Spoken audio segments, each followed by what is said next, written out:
Good morning, everyone, and welcome back to Coffee and Headlines. This is our morning get together live here on Facebook, where we take a look at your thoughts about everything and anything that is related to Puerto Vallarta. We take a look at news and headlines from our city, our state, and our country, and we combine it all into this syrup.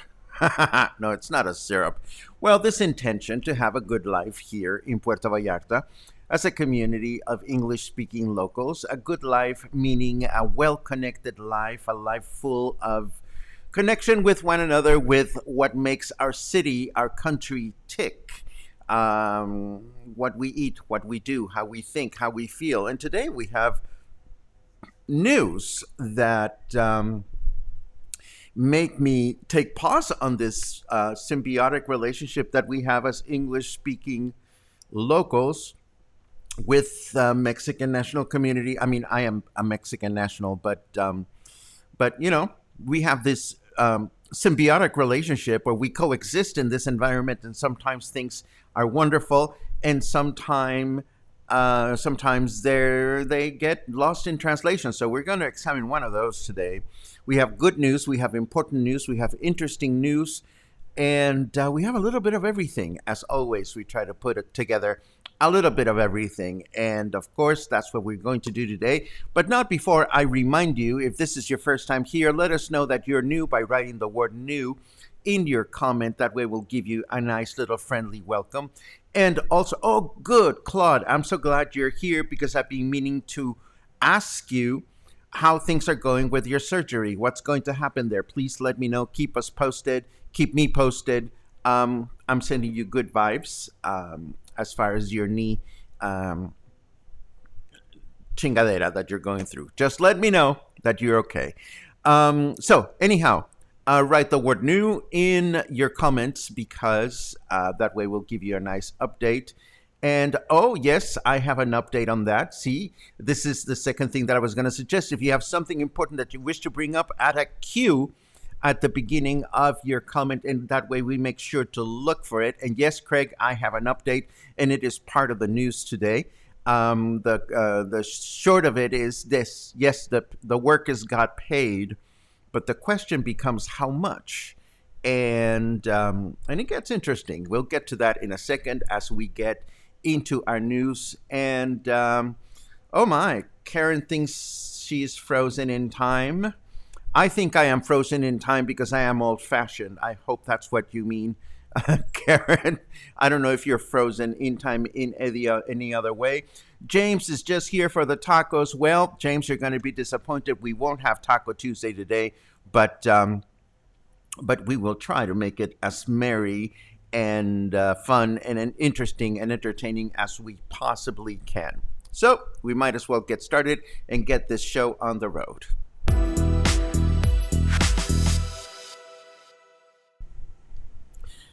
Even while things are looking up, Mexico is still in the middle of a pandemic. Still, it is nice to know that this past weekend, that is between Saturday and Sunday, only 2 new COVID cases were detected in Puerto Vallarta. That's it, just 2.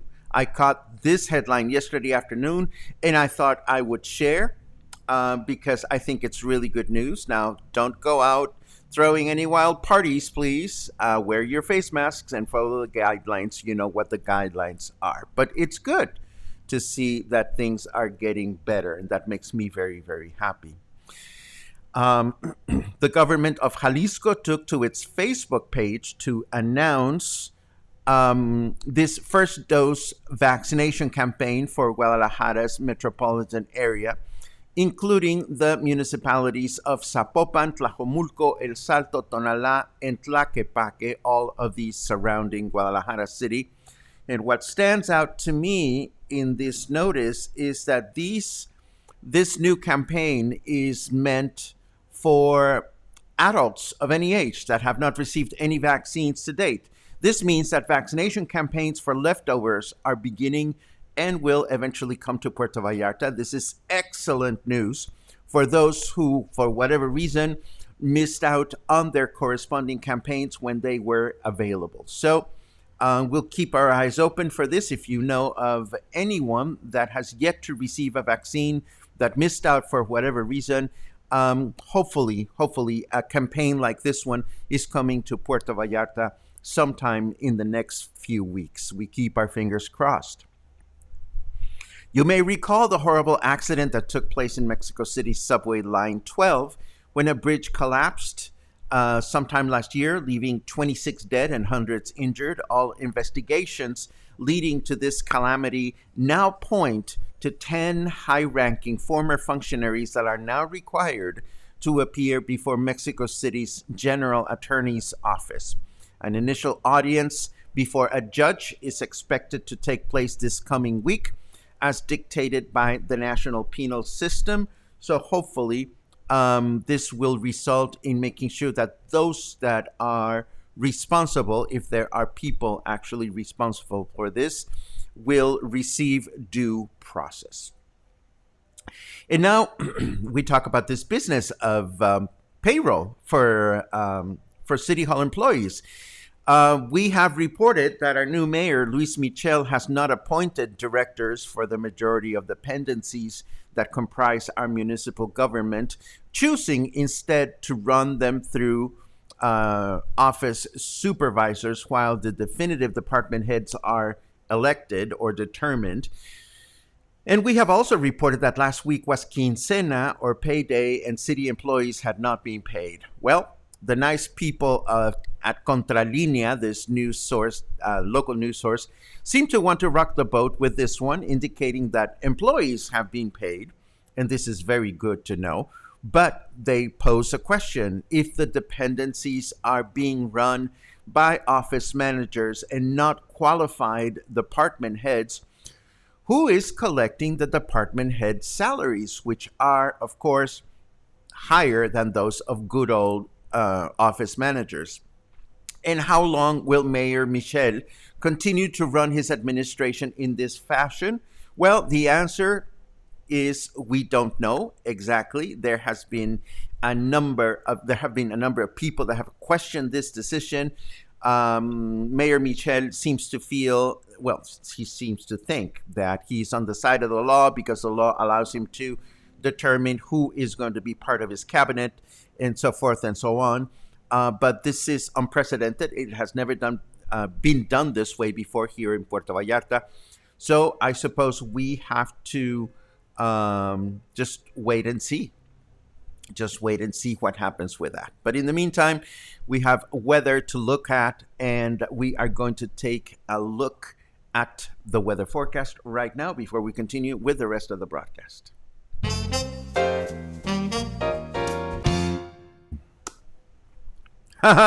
Pumpkin spice all the things, says our snarky weather. We are enjoying 27 degrees Celsius right now. Feels like 30. Humidity is at 87%, and our temperature in Fahrenheit degrees is 81 presently. Our weather forecast for today tells us that we're going to have a humid day with a high temperature of 32 and a low temperature of 24.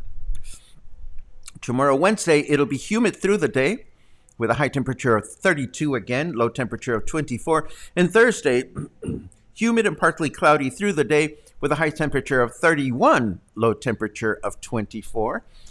Let us hope that the weather continues to be cooler and cooler as we go on. And now I want to tell you about this news item that comes to us from San Pancho in Riviera Nayarit. What happens when good intentions get lost in translation, literally? What happens when well-intended English-speaking immigrants and well-intended Mexican nationals don't see eye to eye? There is a well-regarded ecology group in San Pancho, and has been for many decades. This is north of Puerto Vallarta, where they have been devoted to protecting sea turtles and their hatchlings for a long time.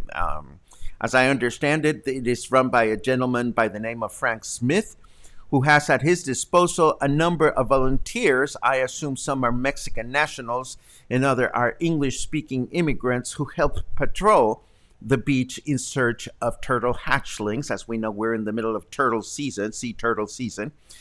Well, apparently this past weekend, a college student and her father went fishing early morning on the beach, as they always do. They are fourth generation locals from San Pancho, and she happens to be studying marine biology in college. All of a sudden, they spotted a bunch of confused turtle hatchlings. The girl knew to wait for the folks from the turtle camp to arrive, but nonetheless began gathering the hatchlings as they were starting to disperse. When all of a sudden, a man who appeared to be a volunteer and whose native language was English approached and started calling them things like assholes and thieves, and thinking that the girl and her father were actually trying to steal the hatchlings. When she tried to explain herself, the volunteer wouldn't listen. He kept calling them names, and apparently things got ugly. Cell phones got pulled out. People started video taping people, and so forth and so on. Ugly. And there's a flip side. Apparently, there's a lady called Elvia Garcia, who is the administrator for the ecology group, and she spoke with the volunteers, to the English-speaking volunteers, to get their side of the story. And what they had to say, in a nutshell, is that the Mexican national man and his daughter got all ruffled up when they attempted to tell them what to do or not to do, and that they would take care in English. Take care of things. And they said so in English, with English insults. Well, those kinds of situations are bound to get ugly. And the sad thing about this is that, a lot of times there are good intentions on both parts, and the only losers here are the turtles. I think it is an important lesson because this happens frequently in Puerto Vallarta. And this is a story that I read this morning, and I thought I'd bring it up just to see where your thoughts are here. It is unfortunate that when we want to move about with good intentions and disregard the nature of the place where we're at, and it's easy to get all fired up and incensed about the way things are done. One thing is very clear, and I'm going to say this from a Mexican national point of view. If this is where I'm from, if this is where I live, if this is where I have lived, in a place where my native language is Spanish, a bunch of approaching folk, calling me names in English is not going to be the best way to get my attention, if you catch my drift. And unfortunately, things like this happen from time to time. Now, how does this happen around us? Well, with this whole business of who's wearing face masks and who's not wearing face masks, often here at Coffee and Headlines, we have said, if you see a situation that you're not cool with, just turn around. Don't challenge it, don't confront it. And one thing you definitely do not want to do as an English-speaking local is to provoke Mexican nationals in English. It is just not going to go very well. You know what I mean? Even if you're doing something with the best of intentions.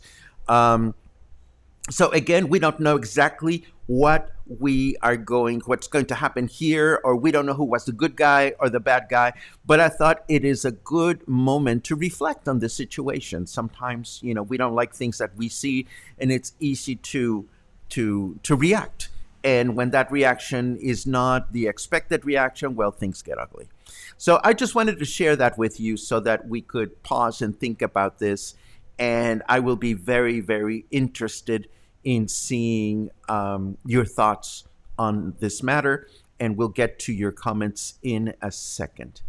And let's see, moving right along, we have, Halloween Day of the Dead news. The circus is coming to town.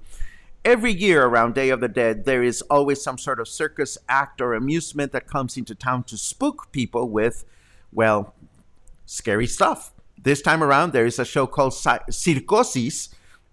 And circosis is a portmanteau of the Spanish word circo, which means circus, and psicosis, which means psychosis.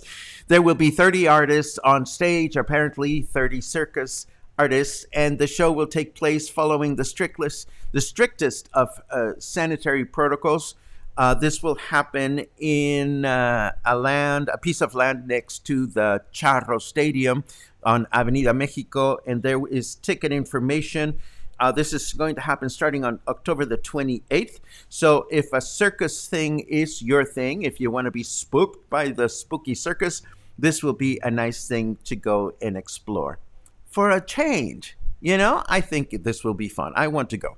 If anybody wants to go to the circus with me, let me know. We'll put together something and we'll go and we'll laugh together. Now, the nice folks of the Puerto Vallarta's new Casa Museo, a museum dedicated to preserving the history of Puerto Vallarta, have announced another monthly event. This one is going to take place on Saturday, October 30th. No details have been provided, but the museum has been organizing these monthly open houses to acquaint the citizenship with the project and raising funds for it. Save the date. It's a Saturday. It's October 30th. If you're going to be around, it would be a good idea to see what this museum is about.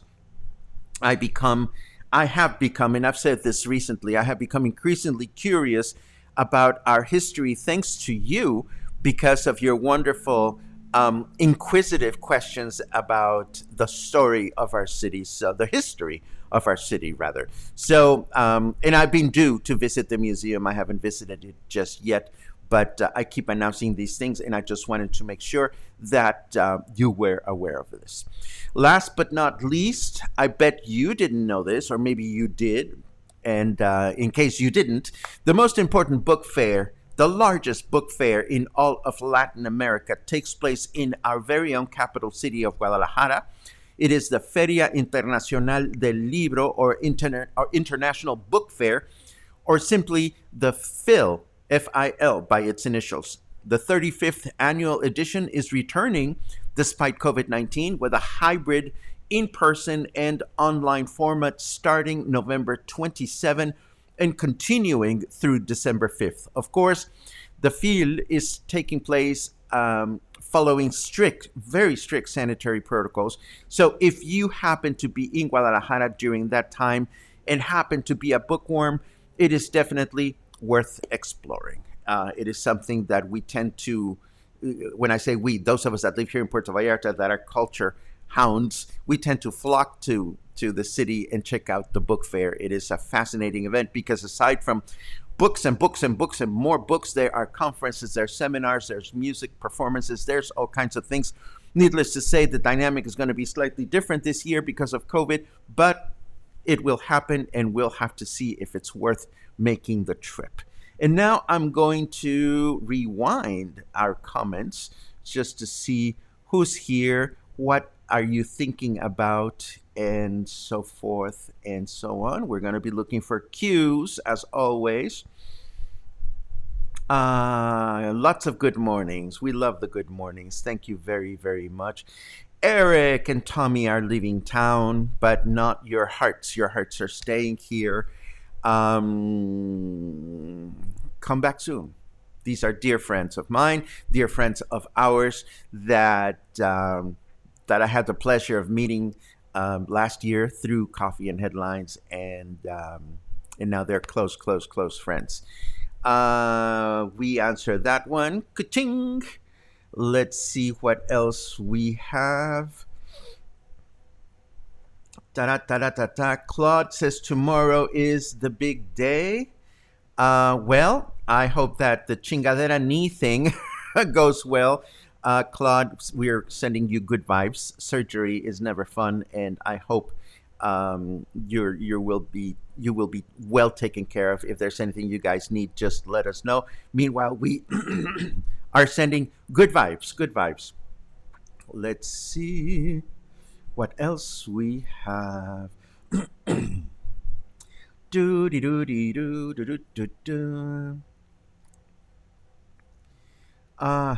There's a question here from Sean Riley. What about people that are refusing to get the vaccine? Is that a thing like it is up here? I don't know where up here is exactly, but if you mean that if you're asking, Sean, are there people that are not wanting to take the vaccine? Yes, there are. Is the government taking proactive decisions to make people take the vaccine? Like, for example, I read a lot north of the border that in the United States, if you're a certain kind of worker for schools, or if you're a teacher, if you are this, if you are that, you have to have the vaccine. No, that is not happening. Uh, that is not happening in Mexico that I know of. The government is hoping that people get vaccinated, but there are no mandatory vaccines from employers or employees. There may be some companies out there that say, if you want to work for us, you have to get a vaccine, but it is not as widespread as we hear it from the media, as we hear about it happening north of the border. I hope that answers your question. Where and what is Europa in PV? I am inclined to think, Diane, that you are referring to La Europea, not Europa. And La Europea is, or the European, is a liquor store. There is a branch in Avenida Francisco Villa, and it's a very well regarded wine and liquor store. There's another one on Francisco Medina Asensio, and I hope that is what you're referring to. If it isn't, just add another Q to another comment, and we'll try to get you all sorted out. Two of us listening today. Fred Fernandez is with me on his way back to PV San Mateo. Says a double hello. Well, double hello back to you guys. Have a safe journey. Have a safe journey into town. Let's see. That's right. A liquor store, Marina for one. There's another Europea in Marina Vallarta. I forgot about that one. Thank you very much, Ed. Chris says, what about the question of nationals and expat don't see eye to eye? What about the question of nationals and expats don't see eye to eye? I am not quite understanding what you're asking, Chris. If you're asking what was it about that incident that made Mexicans and expats, immigrants really, that don't see eye to eye. It's not that they don't see eye to eye, it's that the methodology is lost in translation. And I think that's what I tried to convey. If I didn't convey that clearly, please let me know.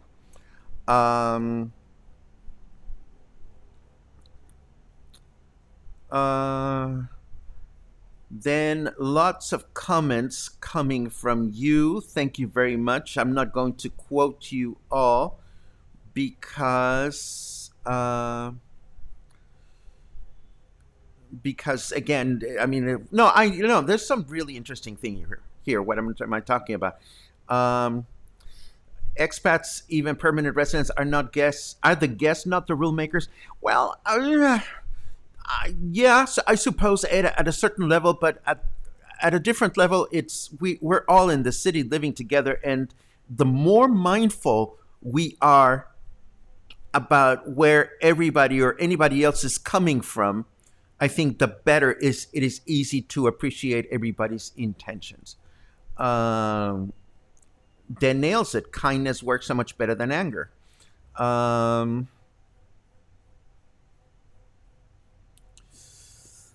Well, James, I don't know that you or I can speak for an entire culture, but again, it's just different ways of getting things done.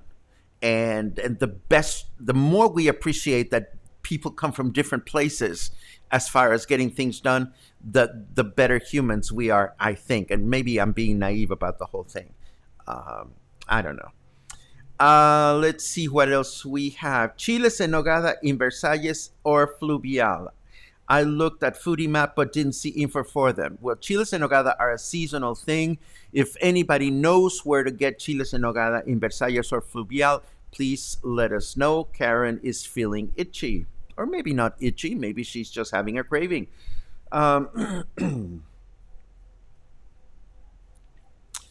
Very true, Leslie. Even when we speak the same language, or overreacting or making unsustained accusations is not the way to respond. Do. Let's see what else we have.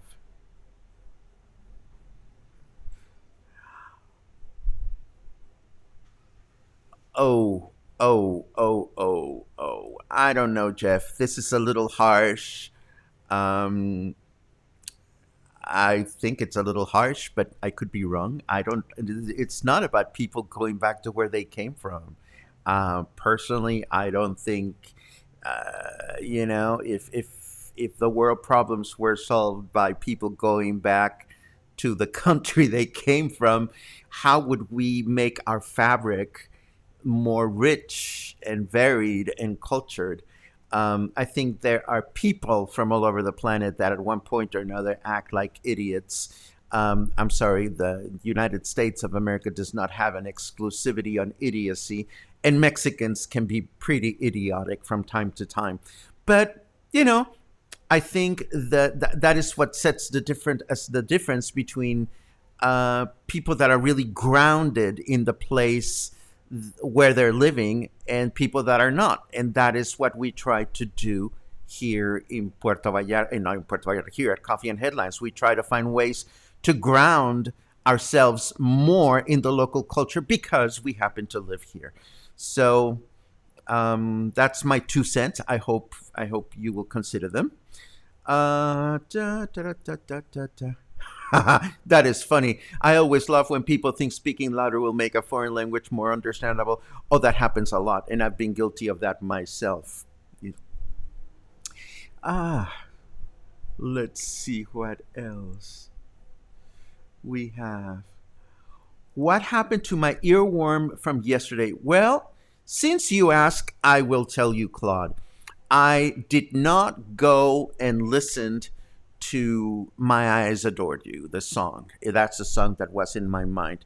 I stopped to think about what I remembered about it. And what I remember about the song is, and you're welcome to go and look it up on YouTube after we're done here, is this song sung by Frankie Valli, My Eyes Adored You. First of all, you taught me a valuable lesson yesterday because I always thought that the lyrics said, you were 15, I was 6 when we came to be. And actually the lyrics say you were 5th grade, I was 6th.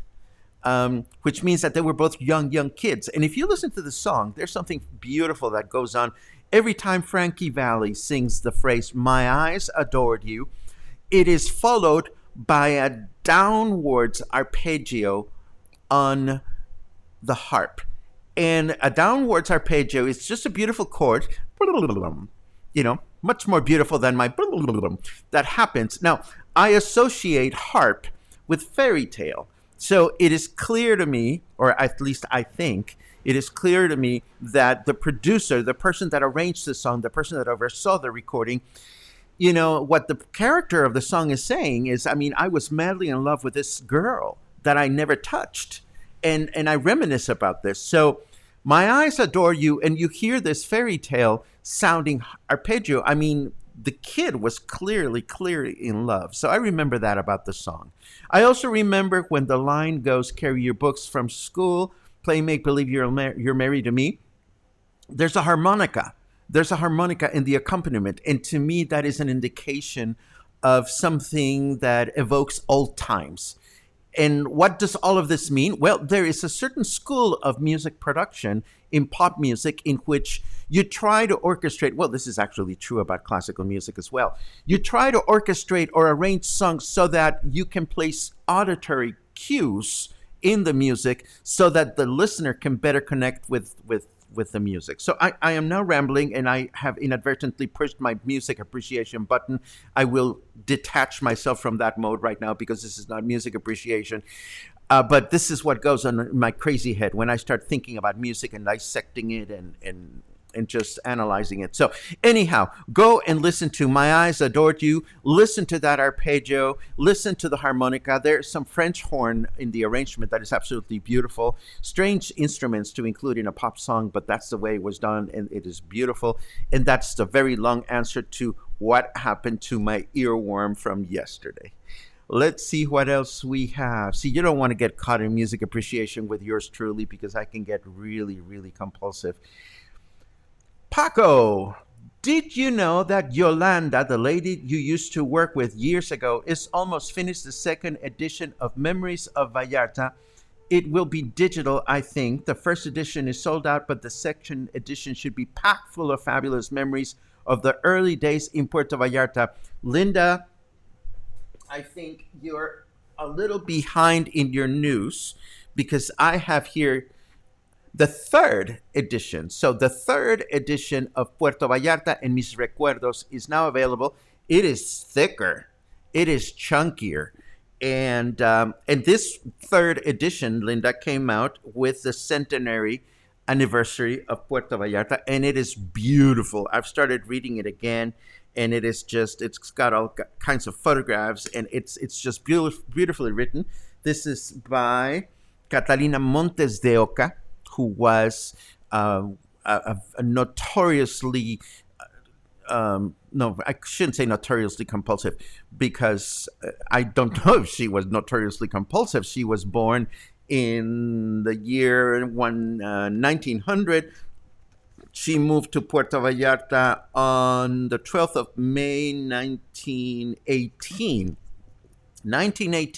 and she started journaling her experiences in Puerto Vallarta. She eventually became the city's official chronicler, and her book is the definitive history of day-to-day Puerto Vallarta, and I am enjoying it so very much. It's not even funny. There is a second edition which has been translated in English, and as a matter of fact, I happened to find that in the bookstore where I got this book, they have the edition in English as well. So there you go. Yolanda, or Pita, whom I didn't work with, but rather I knew because she wrote a song about Puerto Vallarta. I'm really happy because she is, I believe she's the granddaughter of the original author, and they have been preserving all these memories all along. So there you have it. There you have it. This is a great book to read, and I'm so glad that they're hoping to make it digital because this will make it much more accessible to a lot of people. Mark says, wondering how many think of themselves as expats and how many think of themselves as immigrants. Great question. I always thought of myself as an immigrant when I lived in the United States for almost 20 years.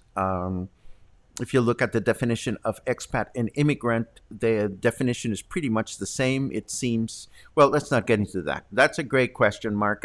I wonder how many people think of themselves as expats and how many people think of themselves as immigrants. I think of myself as an immigrant, or I thought of myself as an immigrant when I lived in Boston. Let's see.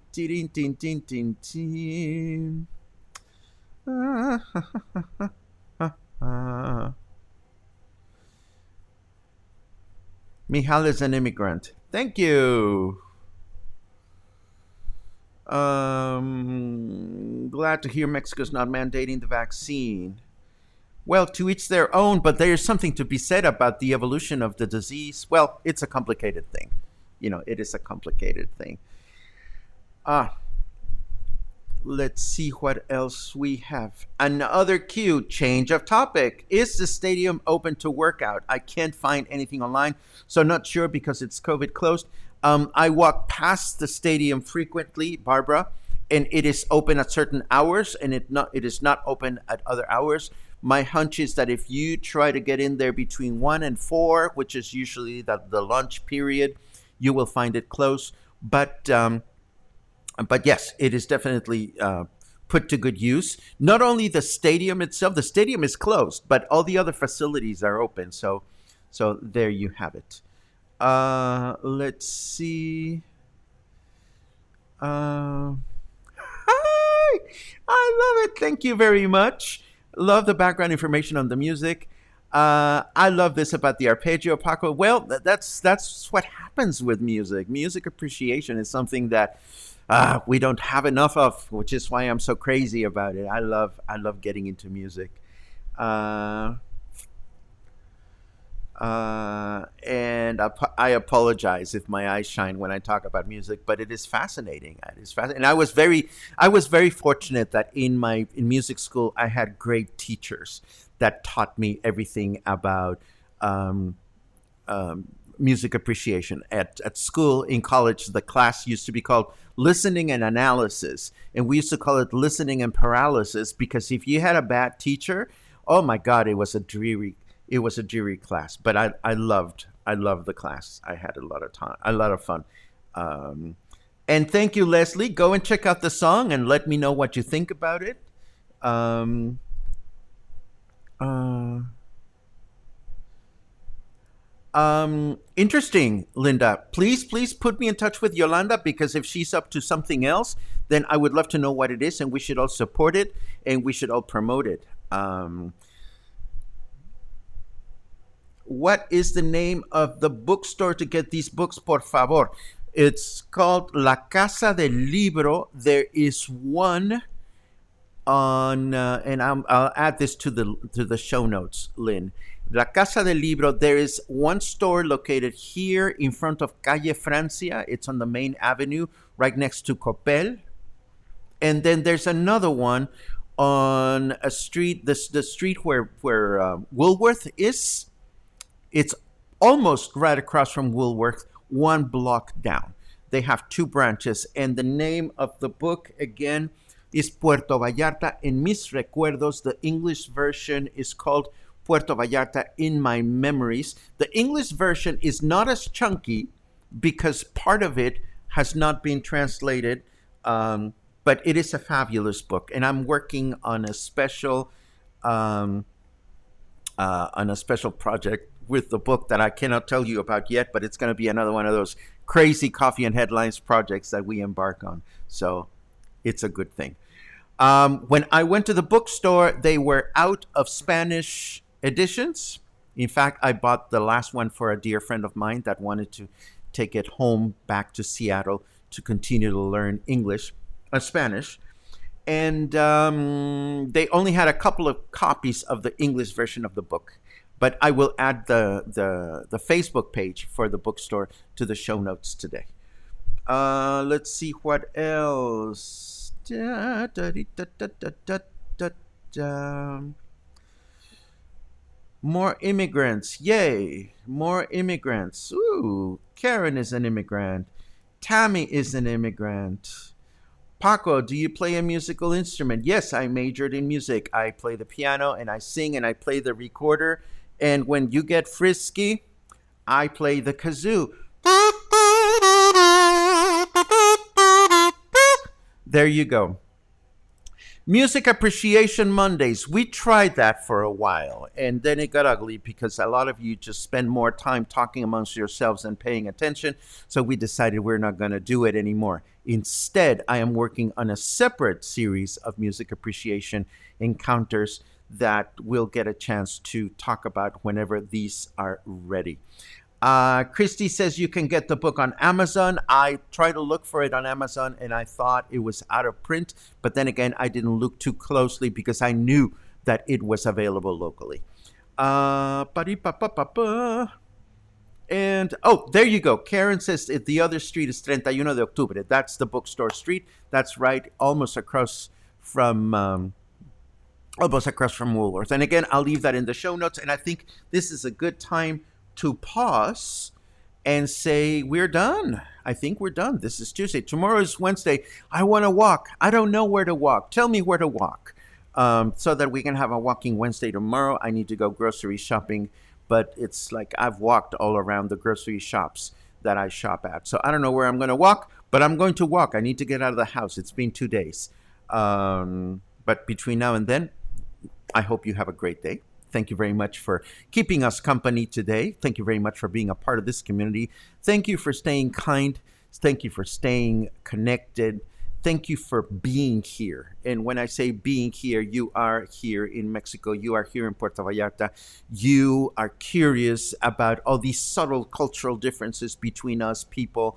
And that is what makes you special. Thank you very much again. And I hope to see you again soon. Ciao.